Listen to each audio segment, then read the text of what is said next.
भी हो सकता है, आप अलग छोटे हो गए हैं। लास्ट लाइन जो लिखी गई थी, लास्ट लाइन ये थी कि this implies that F inverse of G is I N B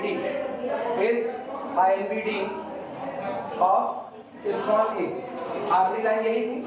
और ये स्मॉल ए जो हमने चुना था ये कैसा था? Arbitrary point. तो यही ब्रैकेट में लिख देना arbitrary point, arbitrary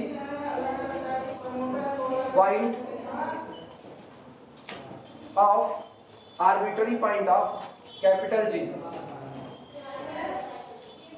small A किसका पॉइंट था? कैपिटल जी का या एफ ऑफ जी का? एफ ऑफ जी का था। किसका था? किसका माने थे? चेक करो। एफ इनवर्स ऑफ जी का था। ठीक, तो ये लिख देना F inverse of small A is a arbitrary point of S inverse of G. अच्छा ये बताओ, जब आपने इसका एक आर्बिट्ररी मेंबर चुना स्मॉल ए, तो उस मेंबर के लिए एफ इनवर्स ऑफ जी क्या बन गया? नेबरहुड। तो इसका मतलब आप ए को चाहे जो भी चुनो वो उसका नेबरहुड बन जाएगा। यानी हम कह सकते हैं कि this implies that F inverse of G is NBD of all of its point, all of its point. F inverse of G अपने सारे के सारे पॉइंट के लिए किसका काम करेगा? नेबरहुड का। और जो अपने सारे पॉइंट का नेबरहुड वो कौन होता है? Open. This implies that F inverse of G is an open set, is an open set. ये आपका एक ओपन सेट होगा, नोट करो। यही साबित करना था। कंडीशन इज नेसेसरी हो चुका है।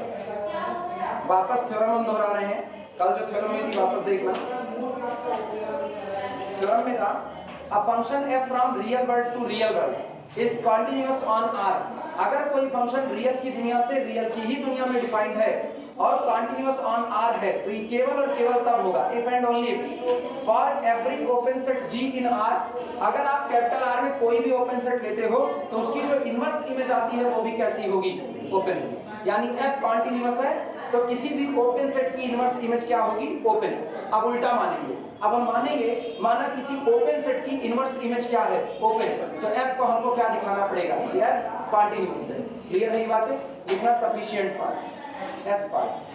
ये मिटाया जाए, ये हो गया।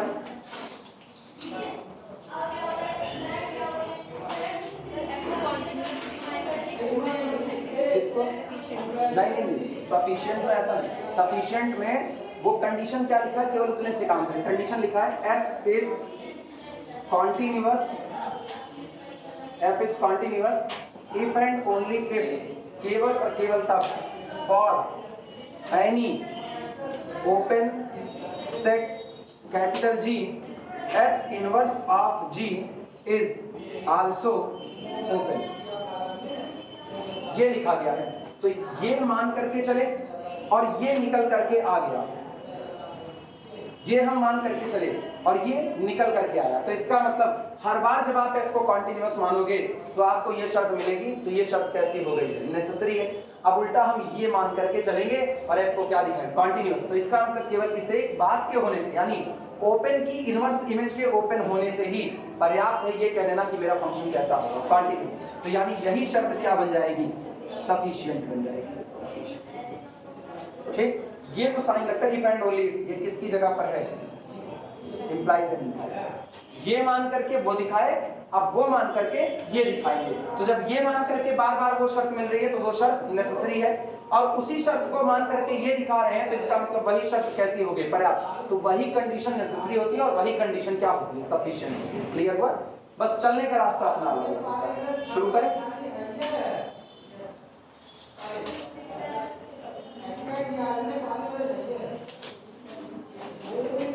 चलो शुरुआत करते हैं। सफिशिएंट पार्ट, एस पार्ट लिख देना हेडिंग में। S part. सबसे पहले हम ये मानेंगे कि माना एफ इनवर्स ऑफ जी कैसा है? Open. F inverse of G open है और ये तब है जब जी भी कैसा है? ओपन है। ये हम मान करके चल रहे हैं। लिखना let f inverse of G, let f inverse of G be open, be open whenever, जब कभी, whenever, जब कभी कैपिटल जी इज ओपन,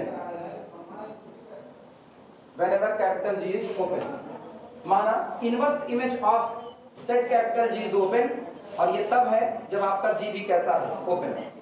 अब जो दिखाना है वो भी लिख दें, we shall show that, हम ये दिखाएंगे कि we shall show that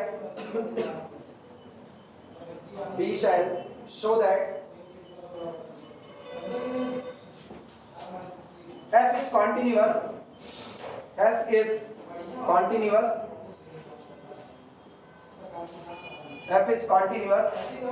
on real number set capital R।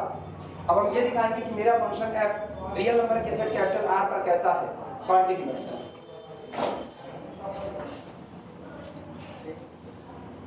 चलो शुरुआत करते हैं। लिखना let small a belong to the real set R and epsilon greater than 0 be any small number।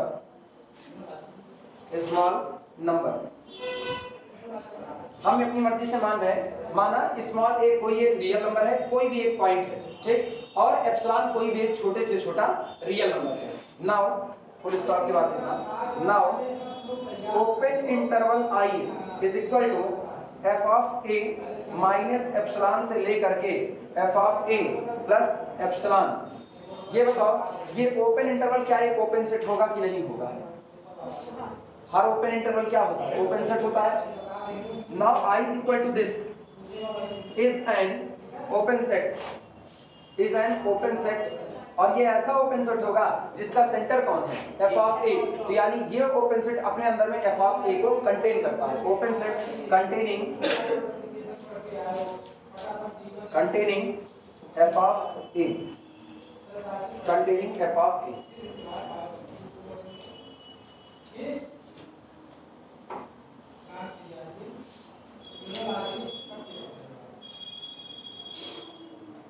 दिमाग दौड़ाना, माने क्या हो, तुमने माना ये कि अगर कोई सेट कैपिटल G ओपन है तो उसकी इनवर्स इमेज भी क्या होगी, ओपन। माना यही है।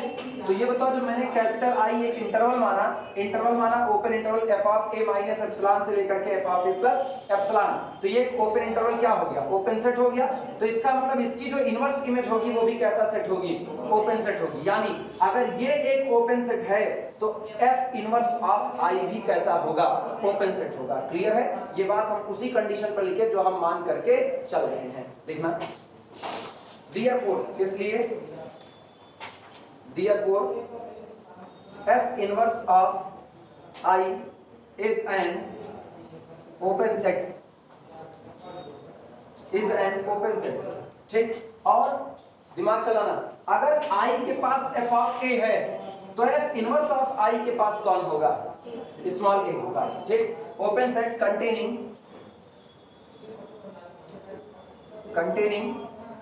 स्मॉल a, ठीक।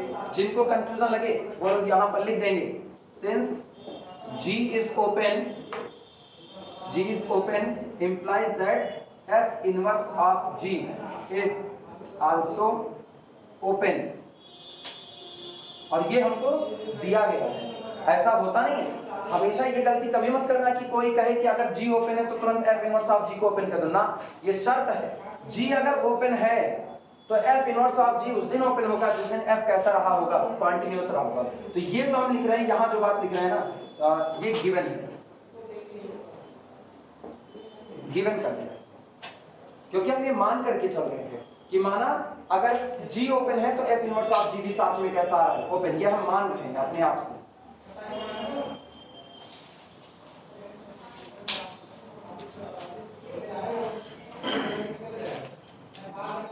अब दिमाग दौड़ाना, ये बताओ अगर आप कह रहे हो कि f इनवर्स ऑफ ये एक ओपन सेट होगा, ठीक, तो इसका मतलब एक ओपन सेट अपने सारे पॉइंट का नेबरहुड होता है, सही या गलत? तो ये भी अपने सारे पॉइंट का नेबरहुड होगा, और अगर ये अपने सारे पॉइंट का नेबरहुड है तो ये स्मॉल a का भी नेबरहुड होगा। यानी there exist a number delta such that open interval a minus delta से a plus delta totally contained in the f inverse of I। सही कहा या गलत कहा? लिख सकते हैं, वापस सुनना जिनको दिक्कत लगी। हम लोग वहां जब पढ़ते थे ओपन सेट की डेफिनेशन तो कहते थे अगर कोई सेट कैपिटल A ओपन है तो ये अपने सारे पॉइंट का नेबरहुड होगा। यानी for all small a belong to the capital A, there exist, यहाँ मौजूद होगा सम डेल्टा या एप्सिलॉन।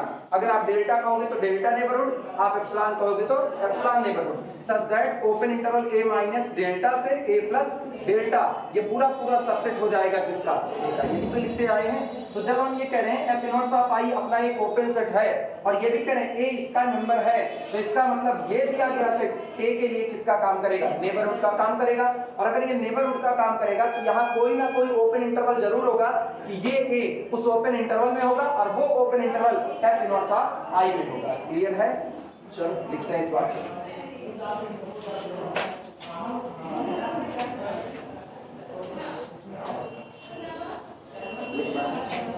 Consequently,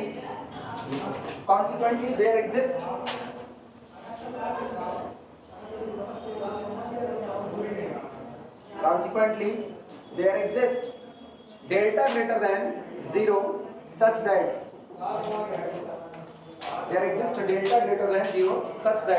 वही बात है ओपन इंटरवल या a belong to the open interval a minus delta से a प्लस डेल्टा। वैसे तुम इसको ना भी लिखो ना तो भी चलेगा क्योंकि इसका सेंटर ही कौन है, स्मॉल a है, ठीक। And this be the subset of f inverse of i, this be the subset of f inverse of i। अच्छा अब दिमाग दौड़ाना, अगर ये open interval f inverse of i में है तो क्या दिस इंप्लाइज दैट, ये इस बात को नहीं कहता कि f image of open interval a minus delta से a plus delta is the subset of i। सही है? अगर ये interval f inverse of i में है तो इसका मतलब f image of that interval किस में रहा होगा, i में रहा होगा। क्लियर है? नोट करो।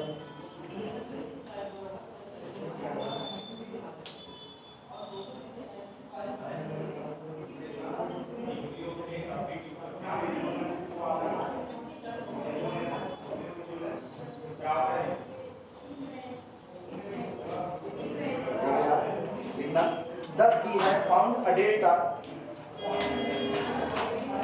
Thus we have found a delta, ठीक, greater than 0 such that, इसलिए अब हमको एक डेल्टा मिल चुका है। वो डेल्टा हमें कैसा मिला हुआ है, वो इस तरीके से मिला हुआ है कि अगर हम ऐसा लेते हैं कि small x belong to the open interval a minus delta से लेकर के a प्लस डेल्टा, दिमाग दौड़ाना, a किसमें है, a किसमें, a माइनस डेल्टा से a प्लस डेल्टा, तो f image of this interval किसका सबसेट हुआ, i का सबसेट। तो इसका मतलब अगर हम a को आर्बिट्ररी मेंबर मान रहे हैं, सेंटर कुछ भी कर दें, तो इसमें जितने पॉइंट है उन सब के लिए ऐसी ही बात हम कह सकते हैं कि नहीं कह सकते। यानी देयर इज हर एक स्मॉल x बिलोंग टू इस इंटरवल के लिए दिस इंप्लाइज दैट जो f इमेज ऑफ, दूसरी बात सुनो और इसको प्योरीफाइड करके लिख रहे हैं, अगर a बिलोंग करता है इस इंटरवल में, ये इंटरवल सबसेट है f इनवर्स ऑफ i का, तो इस पूरे इंटरवल की जो इमेज होगी वो किसका सबसेट होगी, i की। अगर पूरे इंटरवल की इमेज i में जा रही है तो इसका मतलब साफ है कि इस इंटरवल के जितने पॉइंट हैं अगर उनकी इमेज निकाली जाए तो वो इमेज भी किस में जाएगी, i में जाएगी। हाँ या ना?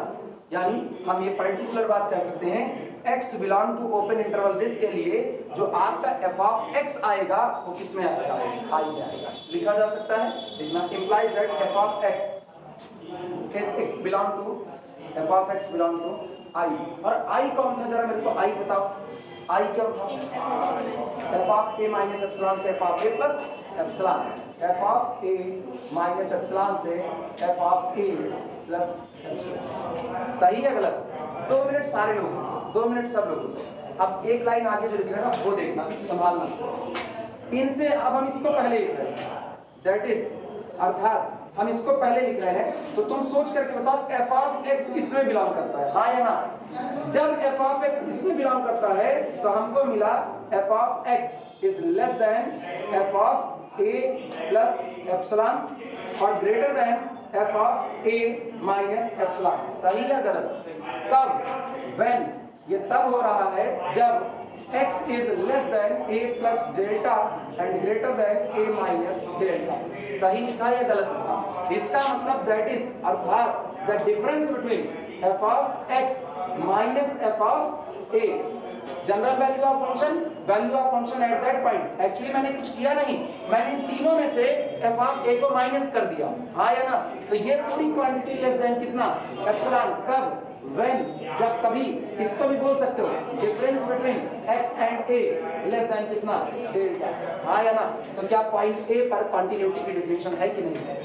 मेरा फंक्शन एफ कैसा हो, कंटिन्यूस, यही तो दिखाना था, नोट करो।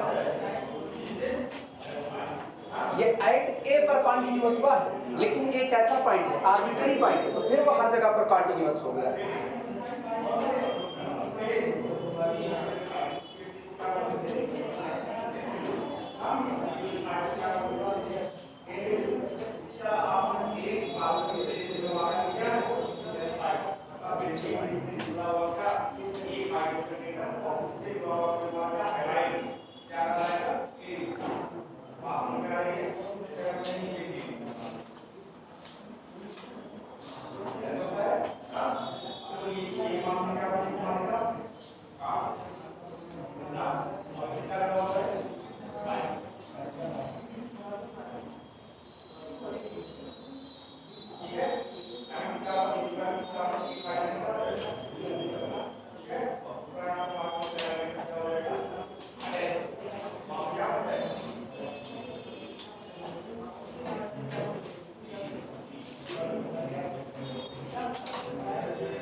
हो जाएगा सब तक, हो जाएगा। बोले, लाइन बोले। अब आगे हम बोलेंगे तो लोगों को लिखना पड़ेगा, क्योंकि हम कुछ मिटा नहीं सकते। बोले, लिखना, this implies that function F is continuous at A. This implies that function F is continuous at point small A, या एट ए कर दो। Function F is continuous at A, ठीक।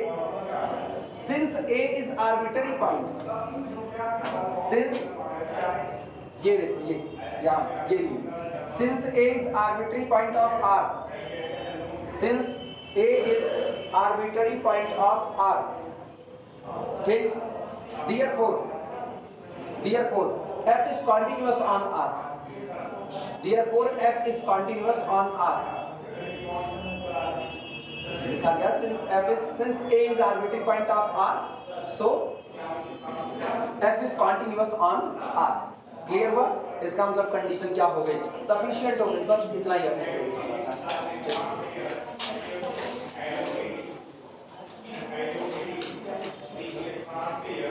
अगली शर्त जो हम लिख रहे हैं ना, वो इसी तरह जैसे ओपन के लिए है, ऐसे वो क्लोज्ड के लिए है। उसको प्रूफ करने की रिक्वायर नहीं, ठीक है, कोई रिक्वायरमेंट नहीं प्रूफ करने की, वो किताब में बाकायदा लिखा मिल जाएगा। अगर तुमको ये समझ में आ गया तो तुम इसी के आधार पर उसका प्रूफ आराम से लिख सकते हो। आई बात समझ में? वो केवल स्टेटमेंट लिख दे रहे हैं, तुम भी उसका स्टेटमेंट लिख लो।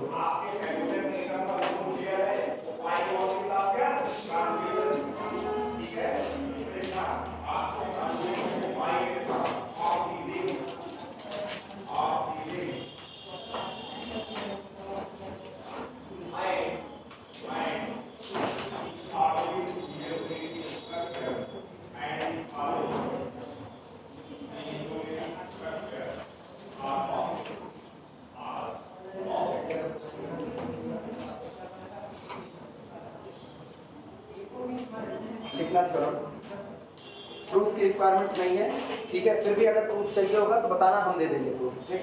किसी में से फोटो ही तो खींचनी मुश्किल। लिखना अ फंक्शन f, थोड़ा मैं a function f from r to r is continuous on r, is continuous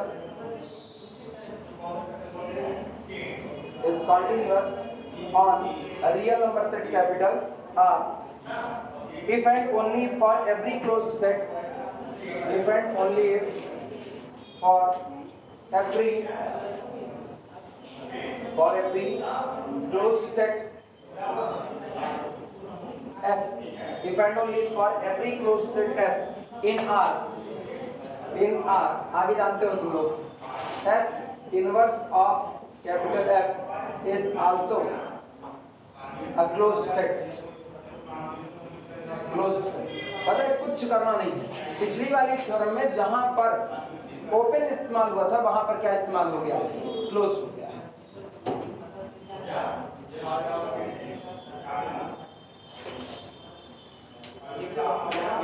proof करना बहुत आसान है। यहाँ पे आर्बिट्रेरी पॉइंट साइड वाले जो है वो नहीं लिखे। कौन से?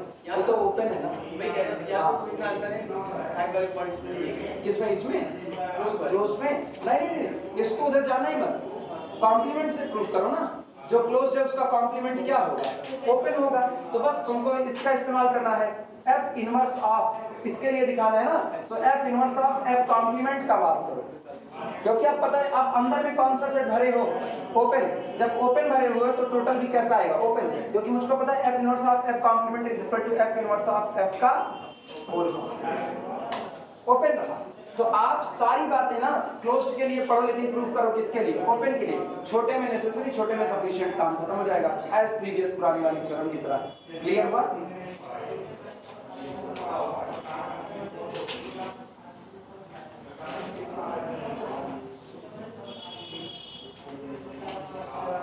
इसके बाद हेडिंग डाला continuity of inverse function.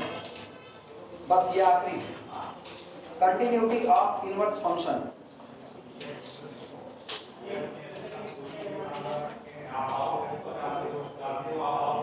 continuity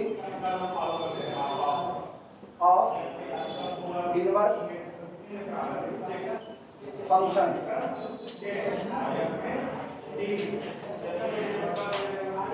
continuity of inverse function, किसी इनवर्स फंक्शन की कंटिन्यूटी की बात करना। जैसे अगर f तो कंटिन्यूअस था, चलो उसका हो गया। अब तक हम जितनी बात करते हैं f के लिए करेंगे, अब हम बात किसके लिए करेंगे, f इनवर्स के लिए बात करेंगे। Statement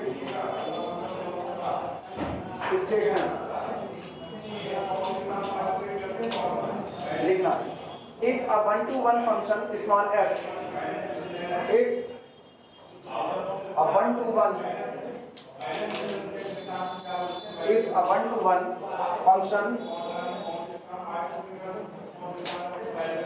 1-to-1 function small f is continuous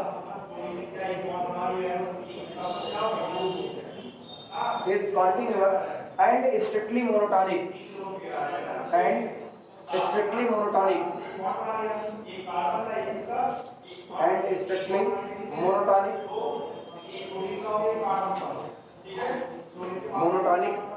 on a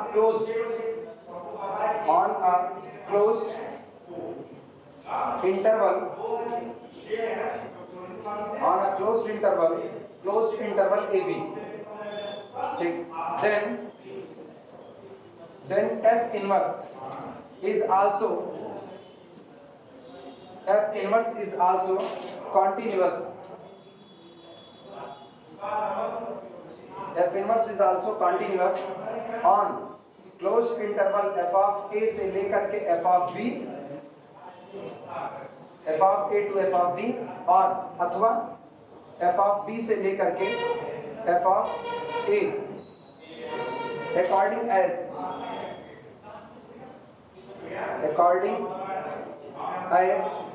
increasing or decreasing, according as f is increasing or decreasing.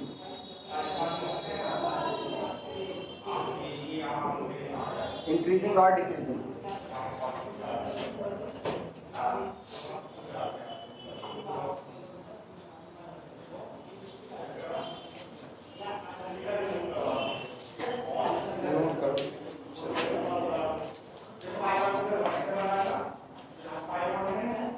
Statement पहले पूरा लिख लो तब समझना।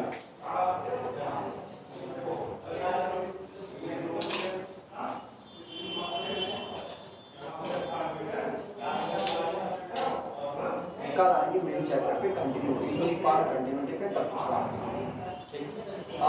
एक काम करते हैं, कल कौन सा दिन है, शनिवार है ना, संडे। तो कॉम्प्लेक्स कहाँ तक पहुँचे हम लोग? अच्छा ये बताओ, पहले तो ये मोनोटोनिकली इंक्रीजिंग डिक्रीजिंग ये पता है। मोनोटोनिकली इंक्रीजिंग, और बोलो डेफिनेशन बोलो सबसे पहले मोनोटोनिकली इंक्रीजिंग, बोलो क्या होता है मोनोटोनिकली इंक्रीजिंग, स्टेप बाय क्या स्टेप है जिसकी वैल्यू बताओ, डेफिनेशन बोलो ना, मोनोटोनिकली इंक्रीजिंग की डेफिनेशन बोलो, बिना उसके कहा समझोगे, ये तो लिखा गया सीधे इंक्रीजिंग डिक्रीजिंग, बोलो x1 less than x2 but f of x1 greater than f of x2. सही में मोनोटोनिकली इंक्रीजिंग मान रहे इंक्रीजिंग, अरे ये देखो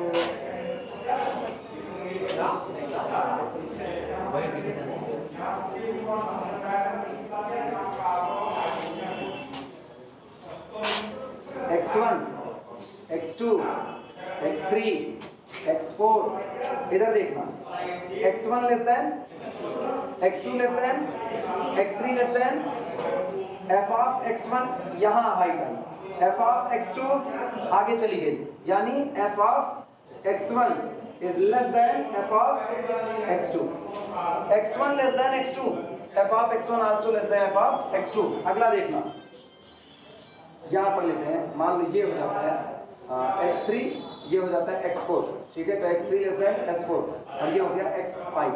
अभी बोलना f of x3 f of x4 क्या सेम हाइट आई कि नहीं आई, तो इसका मतलब f of x3 is equal to f of x4, जबकि x3 लेस देन x4।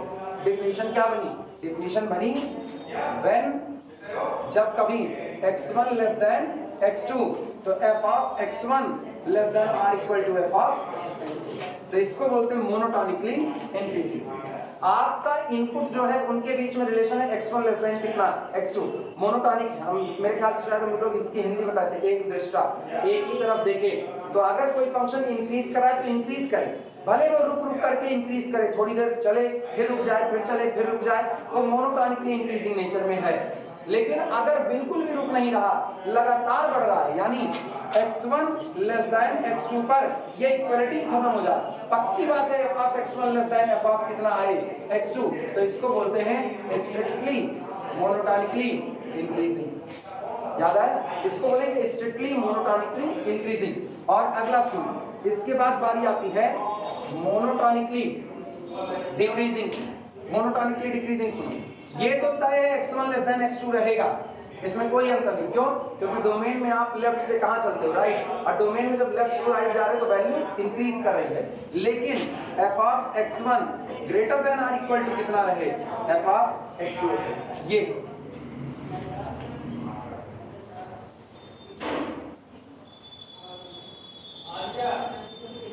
ऐसा। अब गौर करो, यहाँ दोनों पर बराबर हो गया कि नहीं बराबर हो, जबकि x1 लेस देन कितना है x2। अच्छा, इसके बाद x2 लेस देन कितना है x3, लेकिन गौर करो f ऑफ x2 की हाइट बड़ी है किससे, f ऑफ x3 से। पलट गया कि नहीं, इसको बोलते हैं मोनोटोनिकली डिक्रीजिंग। लेकिन अगर यही इक्वलिटी खत्म कर दो अब, स्ट्रिक्टली मोनोटोनिकली डिक्रीजिंग हो जाएगा। सारी डेफिनेशन शायद एक बार कहीं लिखा भी चुके हैं, लिखाए हुए हैं, हाँ, स्टार्टिंग में ही शायद लिखाए हैं। अब सुनो, यहाँ कहा क्या जा रहा है उसमें सुनना। ये कह रहे हैं if a one-to-one function small f is continuous and strictly monotonic, ये मेन है, मतलब यहाँ इक्वलिटी जैसी कोई चीज नहीं होगी। कह रहे अगर कोई फंक्शन, पहली बात तो 1-to-1 हो, इसमें ना जो मेन पॉइंट है उन पर ध्यान देना। पहली बात, आपका फंक्शन कैसा होना चाहिए, 1-1। 1-1 का मतलब क्या हुआ, 1-1 का मतलब कि अगर आप इनपुट चेंज कर दोगे तो आउटपुट भी क्या हो जाएगा, चेंज कर जाएगा। ऐसा नहीं हो सकता है कि दो डिफरेंट इनपुट पर सेम आउटपुट मिले। क्लियर हुआ कि नहीं? 1-1 दिखाते कैसे हैं, equal images give equal element. Image तभी बराबर होंगी जब एलिमेंट क्या रहे होंगे, बराबर, अदरवाइज नहीं। कह रहे अगर आपका फंक्शन 1-1 है, ठीक, और कैसा है, कॉन्टिन्यूअस है। इफ अब 1-1 function small f is continuous and इसके साथ साथ वो मोनोटोनिकली है, ऐसा स्ट्रिक्टली मोनोटोन का नेचर रखता है, किस पर, on a closed interval A B, then तब इसका जो इनवर्स फंक्शन होगा f inverse is also continuous, वो भी कैसा होगा, कंटीन्यूअस होगा, लेकिन किस पर होगा, on closed interval F of A से एफ ऑफ बी या एफ ऑफ बी से एफ ऑफ ए। ये नेचर डिपेंड करेगा, आप ये वाला इंटरवल लोगे या ये वाला, ये डिपेंड करेगा कि आपका फंक्शन एफ मोनोटोनिकली इंक्रीजिंग था या मोनोटोनिकली डिक्रीजिंग था। क्लियर हुआ? ग्राफिकली देखा, क्लोज्ड इंटरवल ए से लेकर के कहां तक, क्लोज्ड इंटरवल ए बी, इस पर मेरा function closed interval A B पर कैसा है, if a one one function small f is continuous and strictly monotone on the closed interval A B, इस पर वो क्लोज्ड इंटरवल ए बी पर कंटीन्यूअस है। वन वन का नेचर होगा इसका कि नहीं होगा, एक इनपुट दोगे तो एक आउटपुट, एक इनपुट तो एक आउटपुट, एक इनपुट तो एक आउटपुट, वन वन का फंक्शन है कि नहीं। ठीक, अब ये कह रहे हैं then f inverse is also continuous on this, वो इमेज पर जाकर के क्या होगा, कंटीन्यूअस, क्योंकि मुझको पता है अगर एफ डिफाइंड है क्लोज्ड इंटरवल ए बी से, ठीक, तो कहां तक वो डिफाइंड है, एफ ऑफ, सही है गलत, एफ ऑफ ए बी पर डिपेंड है, लेकिन मुझको पता है अगर ये फंक्शन वन वन है ना, अगर ये वन वन है तो ये जो f image of A B है ये एक्चुअल में होगी closed interval F of A से लेकर के एफ ऑफ कितना, ये होगी, लेकिन ये तब होगा जब आपका फंक्शन कैसा, इंक्रीजिंग है। तो गौर करो अगर वो इंक्रीजिंग है तो ए पर सबसे पहले आपको क्या देगा, एफ ऑफ ए देगा। सहमत हो सारे लोग? अगला सुनो, केवल इसको समझो, इसके प्रूफ की अपने को दरकार नहीं है, हमको कोई वो चीज नहीं पढ़नी है जिसमें बहुत ज्यादा इसमें इधर उधर में टाइम खर्चा करना हो, ठीक, अपने को केवल और केवल इसकी जानकारी चाहिए, बस प्रूफ नहीं आता। अगला देखना, अगर हम यहाँ पर कितने पर x1 पर फिगर बना लेना, वहीं से समझ में आएगा, x1 पर इसने वैल्यू कितनी दी, एफ ऑफ x1 दी। अच्छा ये बताओ क्या ये कंटीन्यूअस है, कंटीन्यूअस है तो इसका मतलब एफ ऑफ ए से एफ ऑफ x1 के बीच में जितनी वैल्यू सबको एक बार एज्यूम करेगा, वन वन है तो एक ही बार एज्यूम करेगा, अगर हम यही वन वन वाला शब्द हटा दें तो एक से ज्यादा बार एज्यूम करेगा, लेकिन फिलहाल मेरे साथ वन वन जुड़ा हुआ है, तो इसका मतलब a से x1 के बीच में जितने पॉइंट उन सब के लिए ये वाली वैल्यू एज्यूम हुई होगी। फिर अगला यहाँ पर जाएं तो अगला कौन होगा, यहाँ पर एफ ऑफ x2, और इस तरीके से चलते चलते b पर वो क्या वैल्यू देगा, एफ ऑफ कितना, b। अभी मेरा फंक्शन मोनोटोनिकली इंक्रीजिंग है, तो इसका मतलब हम जो पा रहे, रेंज जो पा रहे हैं, रेंज वो रेंज पा रहे closed interval F of A से लेकर के कहां तक, एफ ऑफ बी तक। क्या यही मेरी रेंज है कि नहीं है, ठीक, इसका मतलब फंक्शन एफ जो कि डिफाइंड है क्लोज्ड इंटरवल ए बी से यहां तक, अगर हम उसके लिए इनवर्स की बात करें तो उसके इनवर्स के लिए क्या यही एक हिसाब से डोमेन का काम कर जाएगा कि नहीं कर जाएगा। क्लियर हुआ कि नहीं हुआ? तो इसका मतलब एफ इनवर्स जो काम करेगा वो इन पर काम करेगा। क्लियर हुआ कि नहीं? सहमत हो इस बात से? तो ये लिख रहे हैं, और अब चूंकि ये पूरा का पूरा ग्राफ आपको क्या दिया, कंटीन्यूअस, और रिवर्स इमेज लो, रिवर्स इमेज लोगे तो इसके लिए इसकी प्री इमेज कौन है, इसके लिए बी है, इधर वाले के लिए x2 के लिए एफ ऑफ x2 के लिए x2, इसके लिए फिर आप सारी वैल्यू एज्यूम करते आ रहे हो कि नहीं आ रहे, वापस आपका फंक्शन क्या होगा। क्लियर हुआ कि नहीं है? और यही हाल अगर आपका फंक्शन मोनोटोनिकली डिक्रीजिंग हो गया तब का हाल देखो, एक फिगर ये रहा, दूसरा यहाँ बना रहे हैं, डिक्रीजिंग नेचर देखना,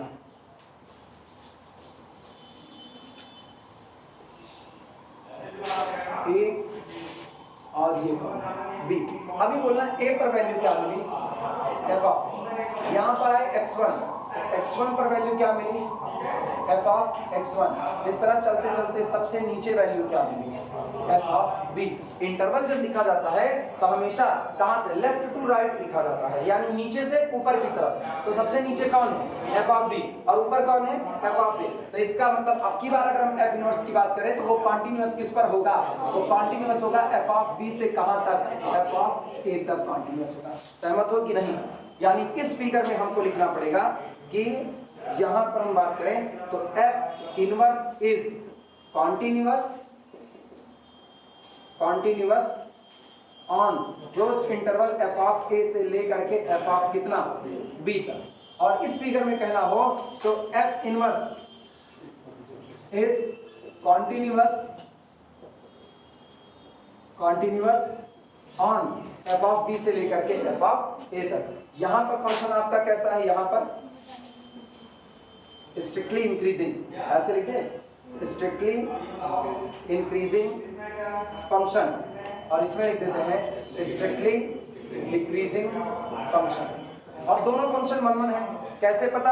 एक्स एक्सिस के पैरेलल खींची गई लाइन अगर आपके ग्राफ को एक पॉइंट पर काटती है तो क्या होगा? 1 होगा। ठीक, ये फिगर दोनों पहले बना लो।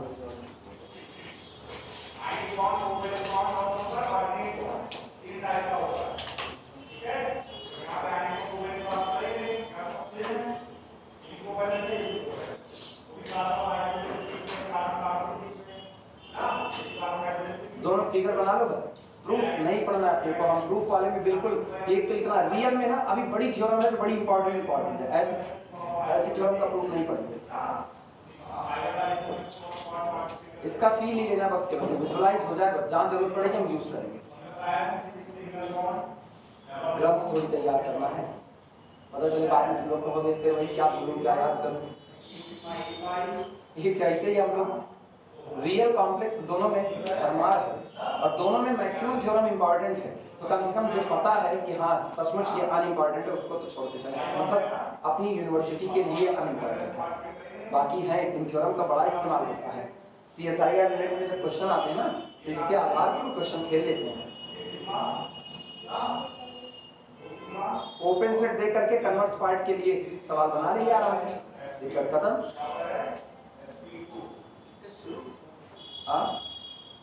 जी को ओपन कहा, F इनवर्स ऑफ जी को ओपन कहा, मतलब G open F inverse of G open, F continuous होगा तो वो क्या करेगा ना, वो ऐसा F डिजाइन करेगा, आपसे मांगेगा कंटीन्यूअस है कि नहीं। अब सीधे थ्योरम का इस्तेमाल है, सीधा थ्योरम का किसी दिए गए सेट के लिए, किसी दिए गए ओपन सेट के लिए आपको F इनवर्स ऑफ जी भी दे दिया वहीं पर, और ये तुमको देखने से पता चल गया वो ओपन ये ओपन, और कह दिया ऐसे जितने सेट दिए जाएंगे सबके साथ ये नेचर होगा, तो वो उसी फंक्शन के लिए बात करेगा, वो फंक्शन फला पॉइंट पर कंटिन्यूटी रखेगा या नहीं रखेगा।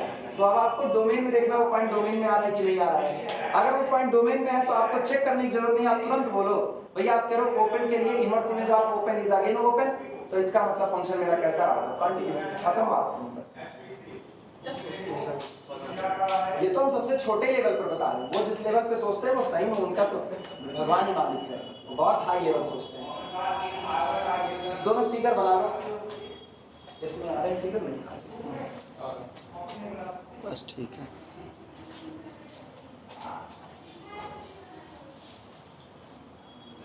अब कल कॉम्प्लेक्स लाएंगे। अब मान के चलो अब रियल में जो चैप्टर शुरुआत करेंगे कंटिन्यूटी, ठीक, उसमें गैपिंग मत मानना, एक छोड़ देंगे सारे लोग। अब जरूर एक आध लोग मारोगे, हम कह रहे हैं ना एक आध लोग जरूर मारोगे, हम जब ये कहते हैं उसमें गैपिंग न मारना तो 2-4 लोग इसमें से गैपिंग मार देते। यूनिफॉर्म कंटिन्यूटी में अगर तुम क्लास में नहीं रहोगे तो फिर मान करके चलो फिर हम कुछ कर नहीं सकते। अभी मेरे को भरोसा ये है तुमको यूनिफॉर्म कन्वर्जेंसी बहुत अच्छे से आती है, इसलिए यूनिफॉर्म कंटिन्यूटी तो तुम तुरंत समझ जाओगे। दोनों में बात वही होगी ना, position depend only on capture, बात दोनों पे होगी। अब सारे खेल पोजीशन का है बस, इसीलिए कहते हैं अगर आपने गैपिंग मार दी तो आप यूनिफॉर्म कन्वर्जेंस नहीं होगे, क्योंकि your position depend on attendance, आपकी पोजीशन अटेंडेंस पर डिपेंड करती है। सुनो इतने पर इसको रोको, ठीक है। इसके बाद कंटिन्यूटी का हिस्सा बंद होता है। अब हम लोग चलेंगे यूनिफॉर्म कंटिन्यूटी, फिर हम लोग जाएंगे मोर अबाउट फोल्डर बॉक्स वाले।